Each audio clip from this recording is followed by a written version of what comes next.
Nelson. Good gravy. A radio host. Found myself 2 million short of a millionaire. Barely understandable. Gee, Monetti. We can rebuild him. Guy's bright as a napkin. We have the technology. You gotta work with design, vision, and focus. Better than he was before. It's not lonely in my head. Funnier.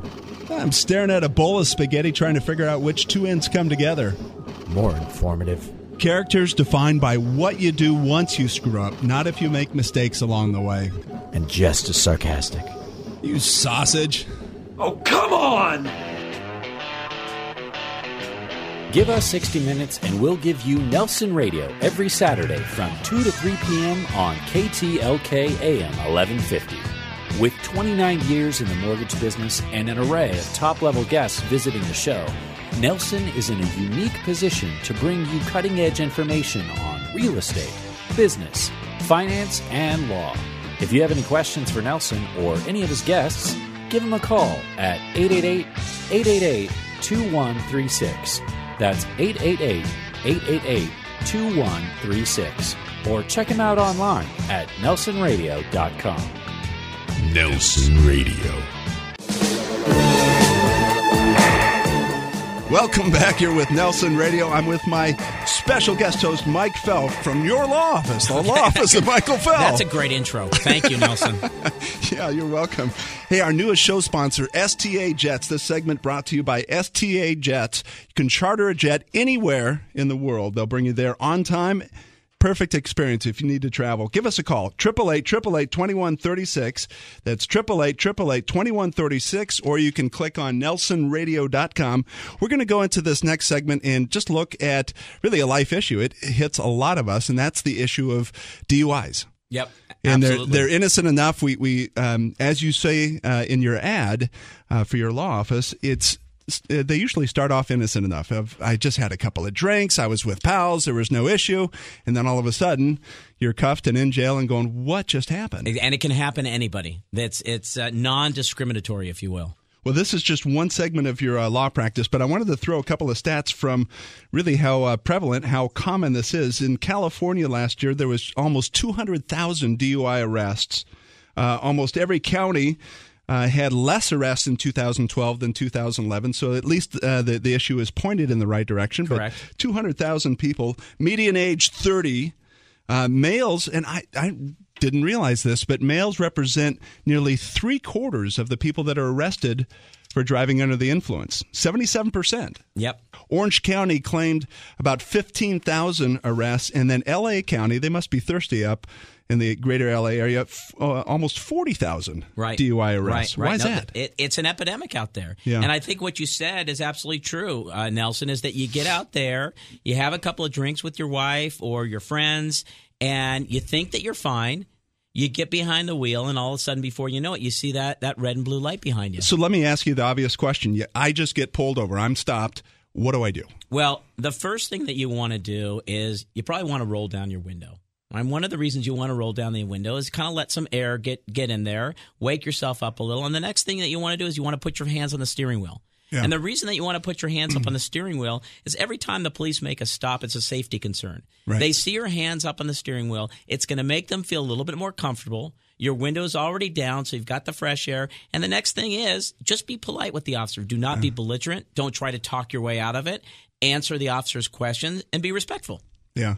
Keeping your hands in visibility. I got pulled over this week, and the officer went back to his car to obviously do a check on me, and I got out of my car because I couldn't find my insurance card. That's a big no-no. And he was very polite, but he said, listen, you getting out of your car makes everybody nervous. Just go sit in the driver's seat, and I'll be with you in a minute. Right. I didn't realize that. I thought it was a nice gesture that he didn't have to stand on the traffic side of my car. Well, and the fact that he had no clothes on probably bothered him a bit too. But okay. So, chemical test. If I get pulled over, do I have to take a chemical test? Okay, that is a great question. So here's the deal. Let me get a little technical with you. There's something that police officers have out in the field called a PAS, a preliminary alcohol screening device. You have a right not to take that test. It's a breath test. So if you're listening and you get pulled over, the first thing you need to ask the officer is this a pass test? When he says, will you do a breath test? Is it a pass test? If he says, yes, it is, then say, do I have to take it? He should answer you honestly and say, no, don't take that PAS test. Is that different than a breathalyzer? It is, because a breathalyzer is an evidential test. You are required to take an evidential test, which is breath or blood.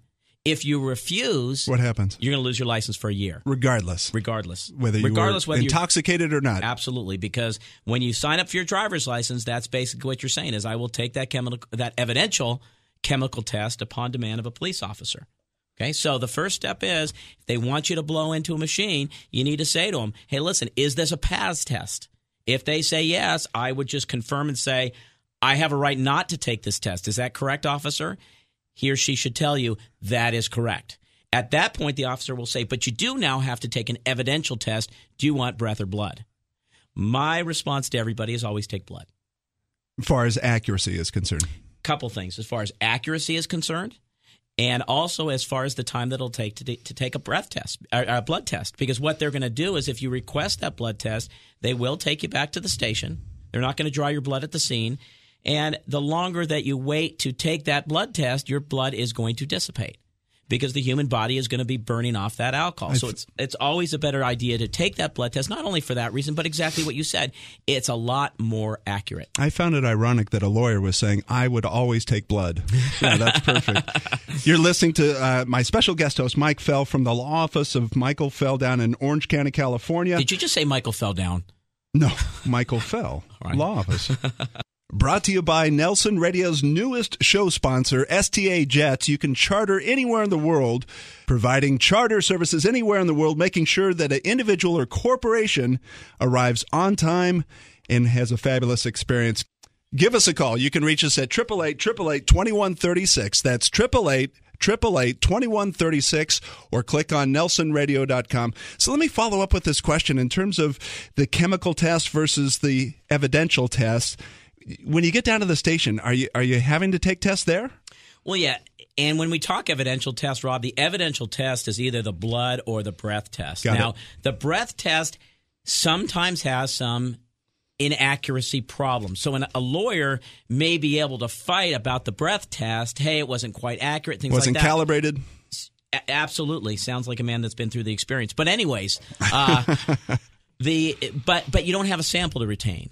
One of the good things about the blood test is you always have that sample to retain, to retest if you're the defense, to make some arguments if they haven't collected enough. But with that breath test, whatever you blow, whatever that number comes up, you're stuck with that number. You can fight the validity of the test. You can fight whether it was calibrated properly, whether it was air voided properly, all sorts of things. But the number's the number. The number's the number, and you never get to retest that breath. So that's why, in my experience, I'd rather have a client who took a blood test. So when I get pulled, does it mean I'm going to jail? Unfortunately, it does, Rob.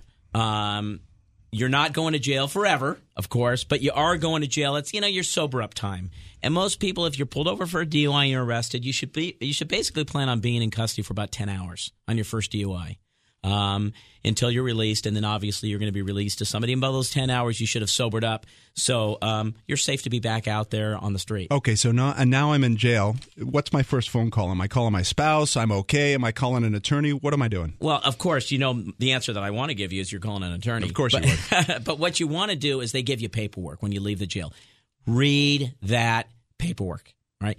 One of the first things that you want to do is you want to call DMV, and you want to make an appointment. You only have 10 days to call DMV. If you make no other calls, call DMV to make that what's called APS, Administrative Per Se Hearing. Extremely important. And then I'd call an attorney, and I'd just so ask DMV first, attorney second. Yeah, ask an attorney just to walk you through. Most attorneys will give you that free consultation, whether it's in person or over the phone, and just kind of explain the system and how it works. Okay, let me ask you this last question just to squeeze it in, and that's the reality. What's the reality if I get pulled over and arrested for a DUI of the chances of reducing the charge or eliminating the charge outright? Do these things get dismissed, or am I now in this club that nobody wants to be in? No, I mean, you have a variety of answers to that. Of course, cases get dismissed, all right? What you want to do, and that's why you absolutely you owe it to yourself to have a consultation with an attorney. Like I said, all you're really losing out on is time, because most attorneys will give you that free consultation.